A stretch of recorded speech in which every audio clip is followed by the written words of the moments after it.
दोस्तों, आप देख रहे हैं हकीम हाजिक कीमियागरी यूट्यूब चैनल। दोस्तों, आज हम आपको रिफ़ाइन करने का तरीका बताएंगे, यानी कि माल को रिफ़ाइन करने का तेज़ाब शूरा के साथ या निहार करने का तरीका बताएंगे। दोस्तों, इसमें जो आम गलतियाँ होती हैं ना हमारी, वो ये होती हैं कि हम एक ही बर्तन को बार बार यूज़ करते रहते हैं। बिलफर्ज हमने कॉपर का न्यारा करना है, कॉपर पे कोई चीज़ अप्लाई की है, हमने उसका न्यारा किया, बाटी में न्यारा करके हमने पानी शानी डाल के तो उसको जनाब जो है ना वो निकाल के अपना मटीरियल उसको अच्छी तरह साफ़ नहीं किया और उसी तरह रख दिया। उसके बाद कोई और चीज़ है, किसी और चीज़ का हमने न्यारा करना होता है तो उसको भी फिर उसी तरह ही हम उठाते हैं, उठा के उसमें डाल देते हैं, माल डाल के तो उसका रिफ़ाइन करते हैं, न्यार करते हैं और वो हमारी चीज़ जो है ना उसमें बाकी पिछली मटीरियल की अलाइशें शामिल हो जाती हैं, जिसकी वजह से हमारा माल प्रॉपरली तैयार नहीं हो सकता। या तो वो फोटो होता है, फोटो हो जाता है और फोटो ही रहता है, और या फिर अगर वो हमने माल तैयार किया है, गोल्ड तैयार किया है, तो वो कंप्यूटर एक्सेप्ट नहीं करता। बाकी सारा हमारा प्रोसीजर ठीक होता है, सिर्फ न्यार पे आके हमारा माल जो है वो क्लियर नहीं हो सकता। तो दोस्तों, आपने करना इस तरह होता है कि जब भी आप किसी चीज़ को रिफ़ाइन करें, निहार करें, तो अपने बर्तन को सबसे पहले तेज़ाब शोरा के साथ अच्छी तरह धोएं, गर्म करके तेज़ाब को अच्छी तरह से धोएं, धो के तो उसके बाद उसमें जो भी चीज़ है, जिस चीज़ का आपने न्यार करना है उसे डालें, डाल के फिर उसे आप रिफ़ाइन करें। फिर ये हमारा माल कंप्लीट होगा। और जब निहार कर चुके उसके बाद फिर बर्तन को वॉश करें, तेज़ाब शोरा के साथ वॉश करके उसको रखें। ठीक है दोस्तों, ये हमारा हो गया पहला असूल। और दूसरा असूल ये होता है कि जब भी माल को निहार करें, मसलन हमने पारे का गोल्ड तैयार किया है या पारा हमने तेज़ाबी किया है, तो उसको निहार करने का तरीका जो होता है वो ये होता है कि 1 तोला पारा है हमारा मेटल फॉर्म में या जिस तरह का भी है, उसमें आपने 2 तोला नुकरा ऐड करनी होती है, पिघला के नुकरा को पिघलाएं पहले, उसके ऊपर आप थोड़ा थोड़ा ये पारा तरह करते जाएं। जब पारा मुकम्मल तौर पे उसमें शामिल हो जाए, चरख आ जाए, उसके बाद आपने जनाब 3 से 6 ग्राम तक कॉपर इसमें ऐड करना होता है। थोड़ा थोड़ा करके कॉपर ऐड करते जाएं। ठीक है दोस्तों, समझ आ रही है? यानी कि 1 तोला पारा या गोल्ड या जो भी हमने मेटल तेज़ाबी की है वो 1 तोला, 2 तोला बाजारी नुकरा अच्छे वाली, और 3 से 6 ग्राम तक कॉपर यानी कि तांबा, ये हमने ऐड करना होता है। और अच्छा खूब लंबा इसको चरख दे के उसके बाद हमने जनाब इसको पानी में उंडेल लेना होता है, साफ पानी में। पानी में उंडेलने का दोस्तों मकसद ये होता है कि ये छोटे छोटे पीसेस में बट जाता है, यानी कि इसके छोटे छोटे पीसेस बन जाते हैं। इसको हम रवाल भी बोलते हैं और आम हम इसको शरे भी बोलते हैं, यानी कि इसके शरे से बन गए हैं। फिर इसको जनाब यहाँ से उठाएं, उठा के हमारा जो साफ शफाफ बर्तन होगा जिसको हमने पहले से तेज़ाब शोरा से धो के रखा होगा, उसके अंदर इस रवाल को या शरों को डालें। डाल के तो इसमें 3 गुना तेज़ाब डाल दें, 3 से 4 गुना तेज़ाब शोरा डालकर फिर इसको आप गर्म करें, गर्म करके इसको खिला दें। अगर वैसे खा जाए तो वैसे भी खा जाएगा क्योंकि इसमें नुकरा है और कॉपर है।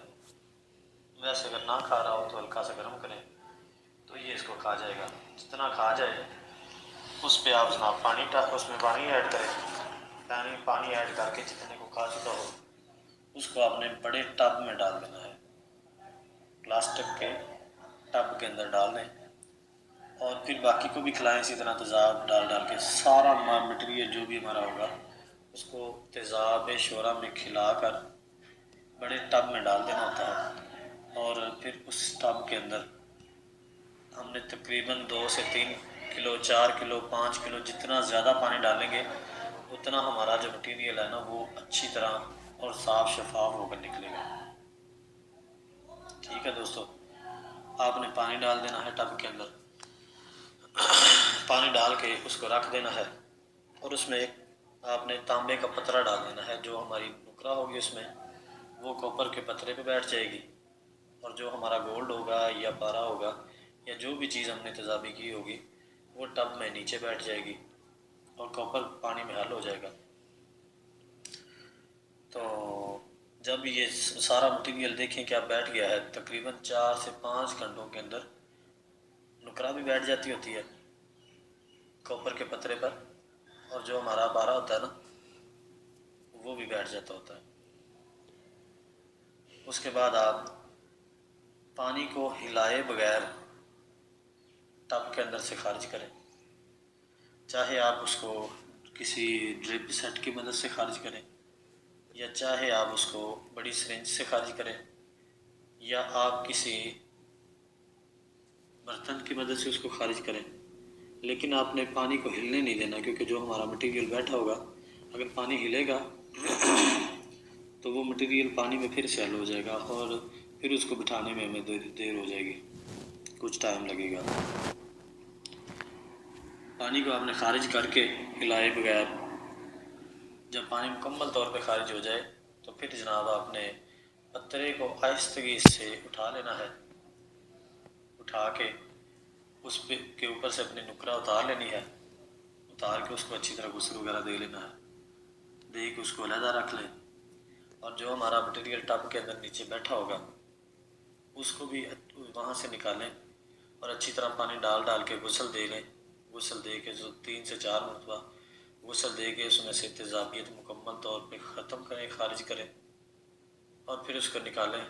निकाल के आपने जिस मकसद के लिए उसको यूज़ करना है करें, चरखाना है चरखाएँ, किसी चीज़ पे तरा करना है आप करें, जो भी आपका मतलूबा मकसद है उस तरह करके आप उसको इस्तेमाल में लाएँ।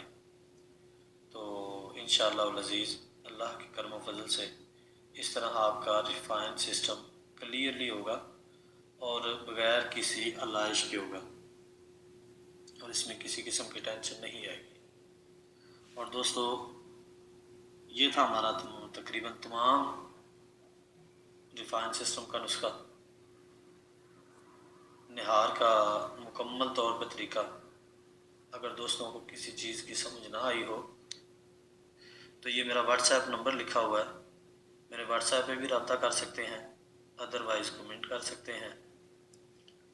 ठीक है, और मज़ीद कोई सवाल पूछना हो तो आप कमेंट कर सकते हैं या मेरे व्हाट्सएप पे रब्ता कर सकते हैं। ठीक है दोस्तों, और अगर किसी दोस्त के पास पारा हो गंधक के साथ बना हुआ तो वो दोस्तों इस तेज़ाब के अंदर भी डालने से, रिफ़ाइन करने से भी उसमें गंधक आ जाया करती है। उसका तरीक़ाकार ये होता है कि आप उसकी कुठालियाँ बदलेंगे तो उसमें से गंधक खारिज होती है, अदरवाइज़ गंधक खारिज नहीं होती, चाहे आप उसके जितने भी निहार कर लें। ठीक है दोस्तों, तो दोस्तों ये था हमारा आज का तरीका निहार का और नुस्खा। अगर दोस्तों को पसंद आया हो तो इसे लाइक भी कीजिएगा और अपने दोस्तों की रहनुमाई के लिए इसे आगे शेयर भी कीजिएगा। तो मिलते हैं दोस्तों इंशाल्लाह नेक्स्ट नुस्खे के साथ।